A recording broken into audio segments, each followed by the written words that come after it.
Samsung's brand new Galaxy Z TriFold is here. I've had some exclusive early hands-on time, and here's everything you need to know. But first, let's do a world's first unboxing. So the first thing you'll notice is that we do have a large box. This is much larger than the Fold 7. And inside there is a pack, followed by the device, as well as a charger included, something you don't get with the Fold 7. Now inside that initial pack, there are two inner boxes. We've got an accessories box with a SIM card tool, a USB Type-C cable and some paperwork, and then the other box has an included case. And here it is. Now from the front, it looks exactly like the Samsung Galaxy Z Fold 7. So we've got a 6.5-inch cover display with a 21:9 aspect ratio, a 120 Hz refresh rate, and a 2600 nit peak brightness. But then it folds open not once, but twice to reveal the 10-inch canvas display. Now it doesn't fold out 3 times, so it's only got 2 folds. So technically it's a dual fold, but they've called it a TriFold, but you do have the equivalent of 3 portrait screens on the main display, so maybe that's what they're going for. Now this 10-inch canvas display has a 16:11 aspect ratio, a 120 Hz refresh rate, and a 1600 nit peak brightness. So not quite as bright as the cover display or the main display of the Fold 7, but still very bright. Now a 10-inch display versus an 8-inch display on the Fold 7 might not seem like much more, but it is significantly larger in terms of surface area. And I think the key thing for me is when the Z TriFold is folded open, it feels like a full-fledged tablet. It feels solid and flat, and there really isn't any flex. Yes, the 2 creases are still visible from an angle, but when you're looking at this head on, they are very minimal. And the engineering for this is really impressive because it is just 3.9 millimeters at its thinnest point. That makes it the thinnest Galaxy Mobile ever. Now at its thickest point, it is the same as the Fold 7, so around 4.2 millimeters, and that is for the USB Type-C ports. And although it feels like a very thin tablet, it does make it a slightly thicker smartphone when it is folded down. So it's around 12.9 millimeters thick when it's completely folded, which makes it around 4 millimeters thicker compared to the Fold 7, which is around 8.9 millimeters. And although that is thicker than a regular smartphone, it's still thinner than the Fold 1. And relatively speaking, it is pretty thick. It also weighs around 94 grams more compared to the Fold 7. So it can be used as a regular smartphone when it's closed, but it is going to be slightly thicker and heavier. Now Samsung have actually done a lot to make this as durable and premium as possible. So we've got an aluminium armor frame, there's an optimized dual rail hinge with titanium housing, and there's a formulated fiberglass composite for durability, which is optimized for the Z TriFold, and it only comes in the one crafted black color. Now a quick reminder, if you're enjoying this video so far and you want to see a lot more like it, then do consider subscribing and hitting that bell icon. Now Samsung have also restructured the display layer, so we've got a reinforced overcoat, and this also has shock absorbing properties, things that I didn't really get to test unfortunately. We've got a precision magnetic closure to make it safer and more intuitive when you're opening and closing it, and the Z TriFold maintains an IP48 rating. Now, I'm sure everybody's wondering what happens when you try to fold it the other way, because there is only one right way to fold the Z TriFold. Well, if you try to fold it closed from the right instead of the left, you will get an immediate warning, and the phone will also vibrate to let you know not to do this. Now, you can actually fold it all the way from the right, but then if you try to fold the left side over this, so over the cameras, then the vibrations will get even more severe. And I'm sure if you did intentionally try to carry on folding this, you would end up damaging the phone. But this is something that you would want to have to intentionally do. It's not something that you can unintentionally do because of the warnings. Now, one thing is that with the Z TriFold, there are just 2 states: using it closed as a smartphone or fully folded open as a tablet. There is no in between, there is no flex mode like you've got on the Z Fold 7, so you're not going to be able to fold it halfway and watch a video or something like that. If you try to fold the right hand side halfway, it just snaps back to normal, and the left hand side does fold halfway and stays there, but there's nothing that you can really do with it. So there's no middle mode like you have with the Huawei Mate X T, for example, where you can use it as a smartphone. a folded out small tablet and a full tablet.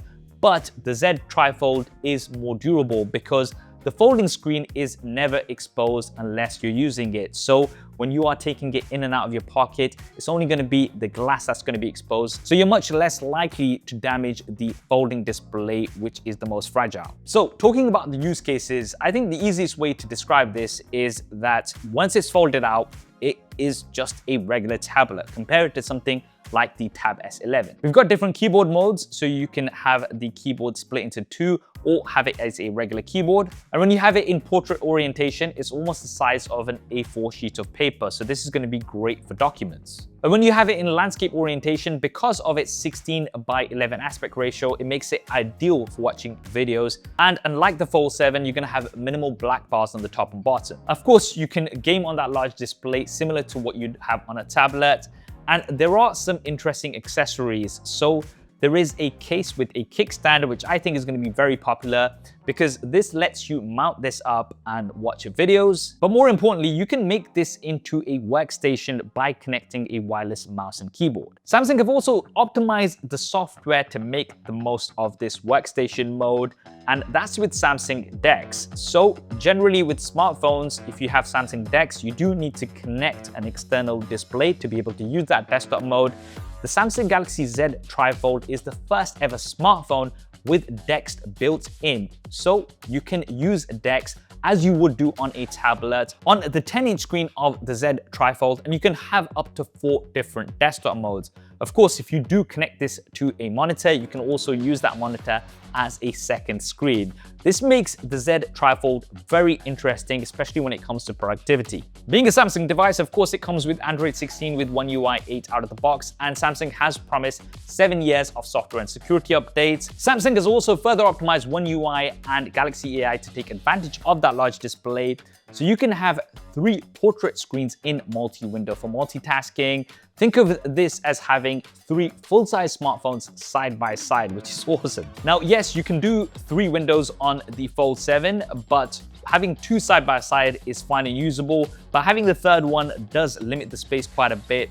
On the Z TriFold, this is super comfortable. And like we have with the Fold 7, if you're using the gallery and you're editing an image, you can have the edited image and the original image side by side. Having the larger display means that you get a better core app experience. So if you're in the file manager, for example, you're going to be able to see the full tree and folder structure across that large display. If you're using browsing assist, you can see the original and the translated web page side by side. So there's lots of different scenarios, and I think I will go back to my point of think of this as a regular tablet with a 10-inch display. Whatever you can do on your tablet, you can pretty much do on the Z TriFold. Now, there are lots of similarities with the Fold 7 as expected. One of those areas is with the camera. So we've got the exact same camera setup.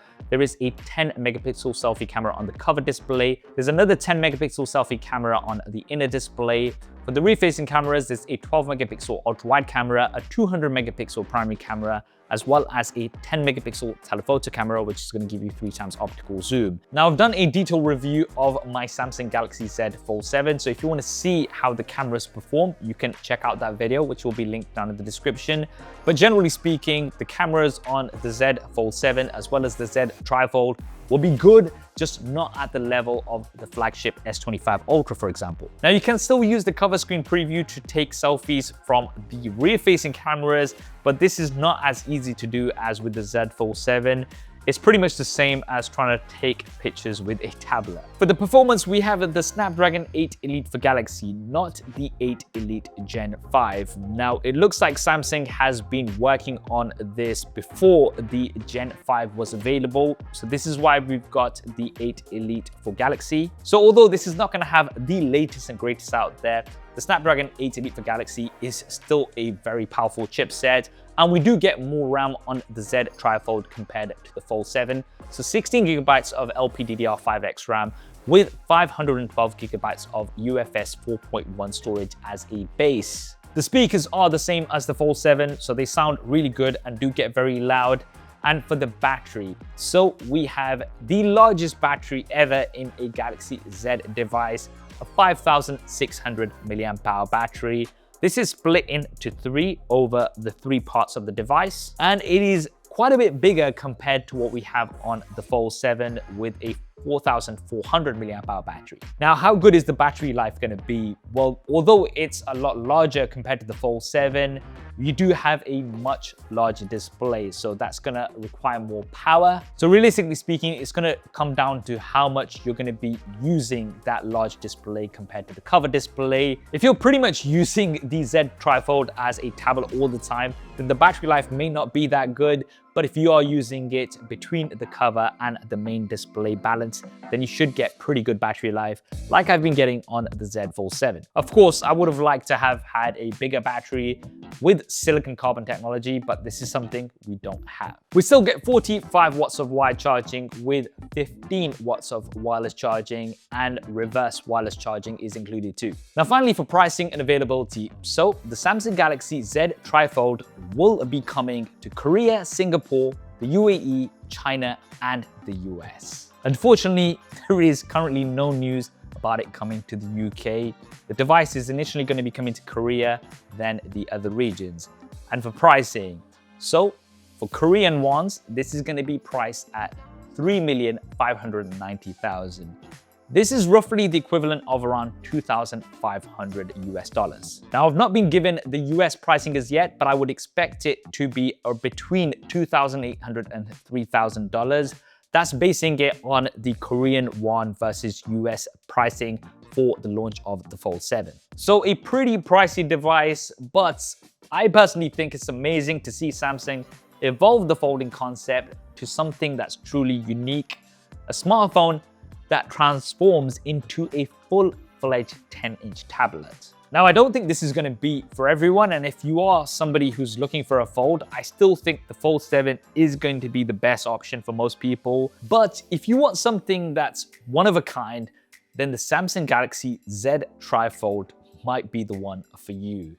That's what I think anyway. What do you guys think? Drop me a comment below. Let me know your thoughts.